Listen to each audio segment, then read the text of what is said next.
Bob Fox, how are you? Great, Matt. Thanks. I'm looking forward to this. Should be a Yeah, fun no, conversation. I really appreciate you coming on here. You are the first guest of the Sweet Series podcast, so I'm excited to be working with you today. So I get to be the guinea pig, huh? Exactly. Well, for I guess our first time listeners coming up here, Sweet Series is a monthly podcast where we interview entrepreneurs and C-suite executives within the commercial real estate industry. And our first guest here is Bob Fox, principal and founder of Fox Architects. So welcome. Thanks, Matt. And, I'd want to start this off just by getting to know, you. I understand that you're actually a son of an architect. That's right. Yeah. You grew up in the Philadelphia suburbs. So, would love to hear, just what childhood was like. Obviously, you're an architect. Being in the household of an architect, was that kind of a profession that was forced upon you, or just an early passion? No, I think it was actually entirely the opposite. My father, spent a lot of time doing architecture, and as a kid, I was running around the office of Lou Kahn and Mitchell Jurgala, which are both two, famous architects and have done some incredible projects in the Philadelphia region. I think I was probably my father's worst critic in some cases because, it was, I would say we were totally middle class. And, I saw friends that had much better toys than I did. And as a kid, I would give my father grief to say, why can't I have that? and so when I got into college, I got to a point where, I suddenly realized that I had to sort of decide what I was going to be when I grew up. And, I felt, I had always been active in, art and had a lot of artistic skills. And I was fascinated with bridges. And so, I thought, I wanted to do like long span structures, but that was where my father, I think, influenced me to say that, with architecture, I had the opportunity to be much more creative as opposed to the engineering side, which was much more, about the calculations and the technical issues. Okay. And growing up, can you talk about some of your early jobs? Maybe some mentors, bosses that shaped the way how you would eventually start and run your own company? Boy, that's an interesting question. I think there were probably a couple of experiences that influenced me. One, I had gotten into bicycle racing early in my career and had worked in a local bike shop. And, I think that was very much it was both an individual and a team sport. I had to be able to go out there and perform, individually. But then, there were very dynamic team aspects to it. And there was also a huge mental component to being able to ride the bike well. And so I think those were the kinds of things that I think I learned and carried with me, as I grew. And then my cousin at one point was working for a stock brokerage firm. And, we had a conversation and I was like, well, who are your clients? Who are, the richest people that you're working with? And he's basically said they're all people that own their own business. So that left a lasting impression for me. And I think set, clearly goals that, I wanted to aspire to. Okay. Well, I'm going to jump back to that in a little bit. Okay. But I know that you attended Temple University, Right. where your father was also a professor. Were you taking his courses? How was that, going to the same school where your father worked? Yeah, that was kind of an interesting experience because I think my father was so concerned about not showing any favoritism that I felt like I was being discriminated against, and so I couldn't call him Dad because he'd ignore me. I had to call him Bill to get his attention. But then there was a point where I did have him for one class, which was our fourth year studio, and we were teamed up, and we had a partner, and I had a partner. We were working on a project, and I think he was very tough in his criticism. And certainly didn't show any favoritism at all. And it was a little bit frustrating for me because I knew we had a good project, but we were constantly put under pressure. So, but I've certainly no regrets about that. I think he was smart about it, and I don't think he wanted to put himself or me into an awkward position. So, I think he was very concerned about keeping everything fair and equitable for everybody. And you mentioned that he had worked for some pretty renowned architects. How did he get into the business, and were those relationships that you could eventually tap into once you started your professional career? Yeah, he was actually doing sort of construction work, and I think went back to school late in life to learn about architecture because I think he had another very creative streak. He always impressed me as a guy that can solve problems, and well, one of the things he said that I think really influenced me as an architect was he's like, look, if you ever have a question or an issue or trying to solve a problem, go out and ask the guy in the field. Go ask the guy that's like putting it together and building it to help you solve that problem. And so I think that was, a huge, influence on me. And I think kind of brought a lot of his background into the work that he did. Okay. So, I've had a few careers prior to commercial real estate. I worked on Wall Street for a little bit. I then worked in the music business, and I've been in real estate now for, I guess, coming up on 7 years.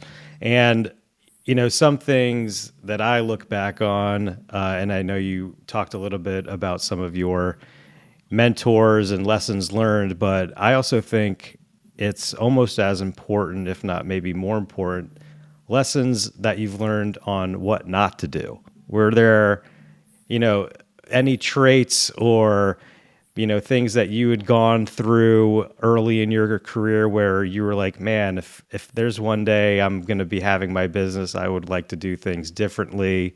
Anything like that? Yeah, well, actually, that sort of gets into how I started Fox Architects because, I think that the inspiration for me was the talent that I was working with. And, there were a lot of great architects and designers that I've been fortunate to interact or work with on projects. And, what I saw in a lot of cases were that there were egos that were holding people back. And so I think for me, and I think I was in that situation quite a bit too. And I always felt like I had ideas, but there was no place that I could go to express those.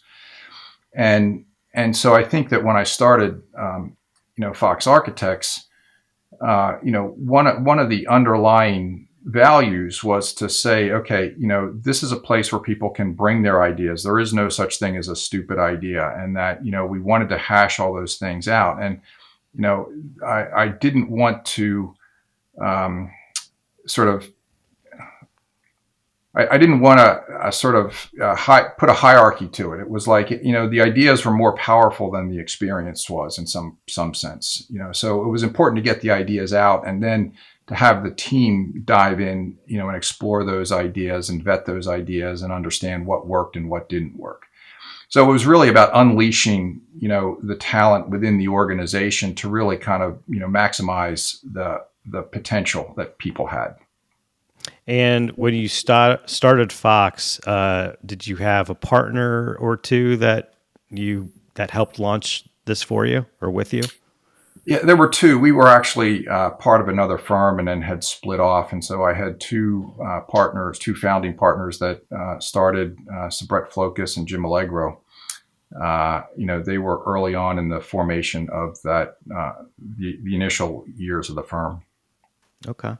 And when you are, interviewing a new architect to join Fox, what are some things that you're looking for? I mean, are you looking for someone who is maybe right out of school? Are you looking for someone who has, maybe 5 to 10 years of experience?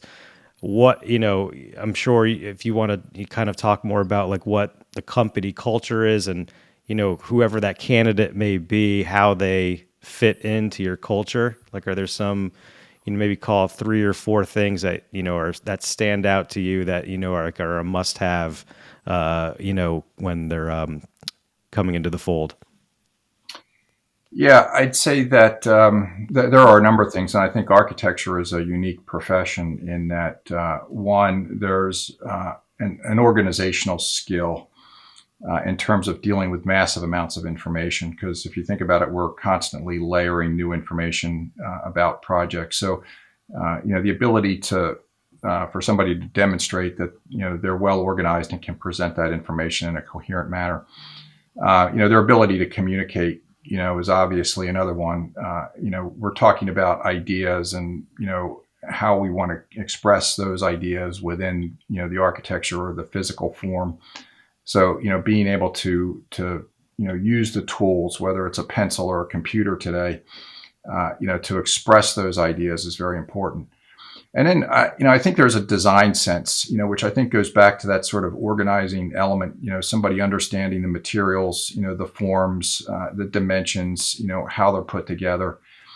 All of those things are very important. So, we look very closely at somebody's portfolio. We listen very carefully to how they present that. And then obviously, I think the culture at the firm is one where we are very people oriented. So, we don't want somebody that's going to be, the quiet recluse in the corner, and we don't want somebody that's going to have a very strong ego and come in and dominate. Mm-hmm. So I think it's trying to balance all of those, characteristics, when we're talking to people. Got it. And, knowing that Fox is call it maybe a boutique local Washington, D.C. firm, I read that you are a member of One Global Design, where I guess there are 20 other principally owned firms globally who are a part of this group. Can you touch on maybe how that partnership came about, and I guess how you guys collaborate maybe when, chasing business and competing against, maybe like the Genslers of the world? Sure. Yeah. No, and it started out, I'm thinking it's probably been about 12 or 14 years now, but we had clients that took us to other cities. And so we were looking for firms to collaborate with in other cities that could essentially be the boots on the ground and were aware of, local contractors, local laws, dealing with the work that it was happening there, that we have somebody that could essentially run on site and check something out. So really out of that grew a coalition of, initially it was 4 firms. Today it's 21 firms, literally around the world. And we meet twice a year, although that was a little struggle through the COVID pandemic. But we all know each other. We all interact together. We all share information across, firm boundaries. We help each other in terms of projects. So, I'll get calls from a firm that has a project in this region, and I'll call firms in other regions of the country where we have work. We do have a number of clients that actually get spread across, their national or international clients, that work gets spread across multiple firms. So there's a lot of interaction at that level. I think it's a very valuable organization that, we're able to contribute to. And I think there's a lot of benefit that we get just from having those other firms as resources. Great. When I was a part of a smaller boutique for a tenant-only firm here at the Ezra Company here in DC, we were a part of a group called Exis, which was kind of okay, similar. Sure, yeah. And so speaking of COVID, it's kind of the elephant in the room. How has space design changed on your end? How are you consulting with clients right now? Are there, specifically here to the DC region, are there industries that you are, working more with during COVID, less with. Yeah, please tell me how COVID is kind Yeah, of our disrupted. practice is, I'd say, very heavily focused on commercial real estate, commercial office. Hmm. And I think that we're still going through this period of time. I actually find it very exciting because if you think about it, never before have we stopped, kicked everybody out of the office, and said, "Okay, hey, let's reevaluate what this work environment is." And so we're still going through that process. I think most organizations right now are really trying to figure out, what are their policies around how do we work? Is there remote work? Does everybody need to be back in the office? Is there some combination? I think most organizations are considering a hybrid, work environment right now.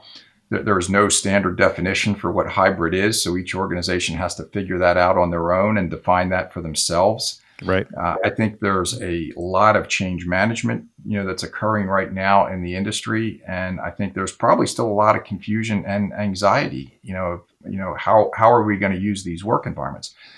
I think the office is here to stay, but I think that over the next couple of years, we're going to figure out, how to use it. We're going to use it differently. It's not going to be the same, that we had in the past. And I think each organization is going to have to define for themselves, how that work environment brings value, to the organization. And so we're working with a number of organizations right now, to try to navigate through that process, to understand who's coming back, when they're coming back, what's the work that they're going to do, what's the type of space they need, how much space do they need. All of those issues are things that we have to help clients figure out before we can even think about what that physical work environment is going to be. I think, if you think about it, most organizations have a heavy investment in the physical environment already. They're leasing thousands of square feet of space. They're paying rent on that. They've paid to construct that space. So now it's like, what do you do with that investment? And I think that's a big challenge for a lot of organizations.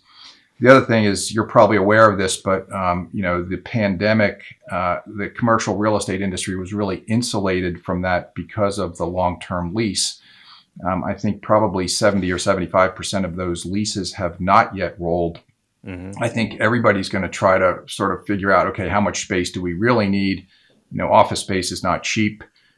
So I think they're all going to be, trying to figure out how do we balance this? What's right for our organization? Are we working remotely? Are we bringing everybody in? How much are they coming in? So there's a lot of questions there, Matt, and there's a lot of people that I think are still trying to figure that out. And I think as people come back into the office, we're going to be learning new things, and I think you're going to see it evolve over the next few years. Well, we're in a period of relatively high inflation right now, Right. and I think that's because of a number of things that the economy is adjusting to. One is the supply chain issues. Two is the amount of money that's been pumped into the economy. All of those things have to sort themselves out. So, unfortunately, the cost for construction have gone up. I think they're going to stay up for a while, and I think that it's going to take a couple of years for all of this stuff to settle down. How And does so that how does that affect your I guess lead time? Maybe when you get engaged with a client and going through the process of figuring out what your space would look like. That has that accelerated a little bit. It's kind of, I guess, depends on the tenant. Some tenants are waiting till the last minute to figure out their space needs. Others, like maybe the larger tenants, are maybe engaging with architects, landlords, well in advance of their lease expiration. Yeah, I think what we're seeing is everybody's trying to figure that out, but there's no real sense of urgency to it. Mm-hmm. There are everybody's looking for answers, but there are no answers out there. I think they all have to figure it out on their own. And each organization is different. The priorities for each organization are going to be different. So, I think as we go through this whole process, what I find interesting is if you think about it, you look at office space, the real estate side of the equation has really driven the need for commercial office space. And all of the metrics that we use for commercial office space are essentially, real estate based. So it's things like cost per square foot, people per square foot. But when you look at how that business operates, there's really no correlation to the strategy of the business or the business Right. goals. So, what does a square foot have to do with how a law firm operates? It doesn't. It's only a measure of the physical environment. And then how does that physical environment performance, enable that law firm to perform? So I think there's a gap there, and I think that's part of what we're going to try to figure out over the next couple of years to say how does this work environment work as a tool that's going to help lever that organization to achieve its strategic goals. We don't really have an answer for that yet in the industry. Okay.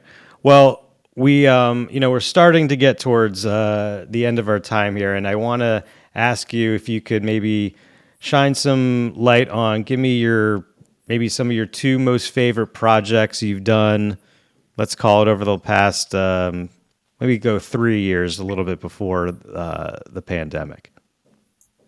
This one I'm going to go maybe a little bit further than that. Okay.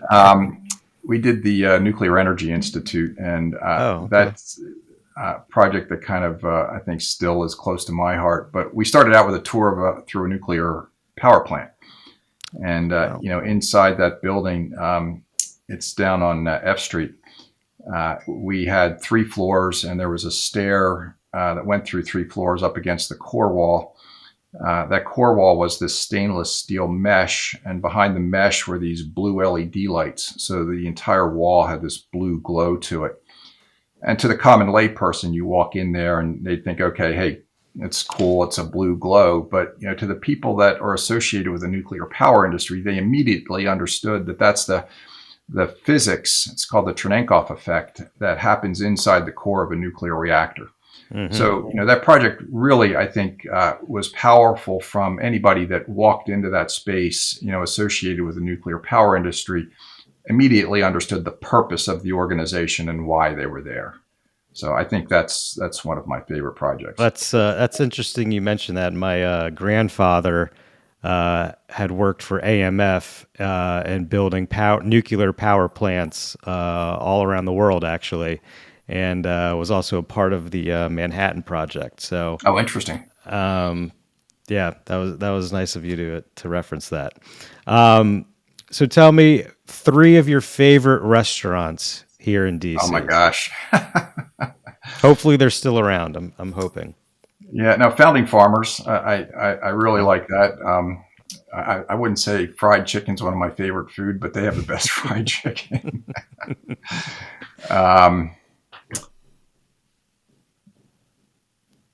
Boy, that's a good question. Can I get back to you on that? Okay. All right. Well, so if you're gonna go be having a lunch or a dinner at Founding Farmers, or maybe they actually have a really good brunch, who would you be inviting to that meal? You've got 3 people, dead or alive. Who are you having a meal with?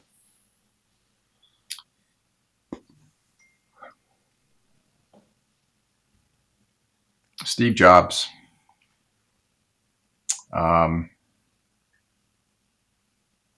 Stephen Covey. And I'm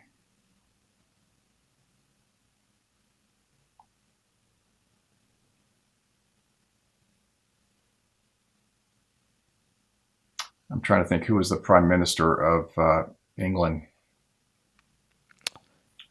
Churchill. Oh, okay. Winston Churchill. Okay. Yeah.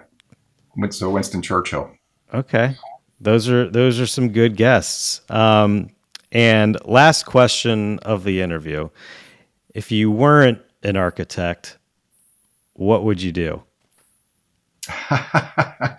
So not too many people know this, but I actually studied film before I got into architecture, and I still have a passion for that. I love playing around with the iPhone now and Okay. editing. So I'd probably be making films or some videos or something like that. Favorite movie? I don't know. The Matrix is still up there. Okay. Although, I just saw Top Gun Maverick, and that they did It was a great good, job. right? I did not expect it to be as good as it was. Yeah, I was pleasantly surprised too. Well, those are some good choices. I want to thank you again, Bob, for coming on here on the Sweet Series, and Yeah, looking forward to working together in the future. Well, Matt, thank you. I'm very honored that you have reached out to me, and good luck with the series. I hope you get a lot of visibility through it. So thank you. And if you like what you've heard and want to discuss your office space needs, please connect with me on LinkedIn, which is Matthew S. Goldberg on LinkedIn, and schedule a meeting through my Calendly link. Produced by Heartcast Media.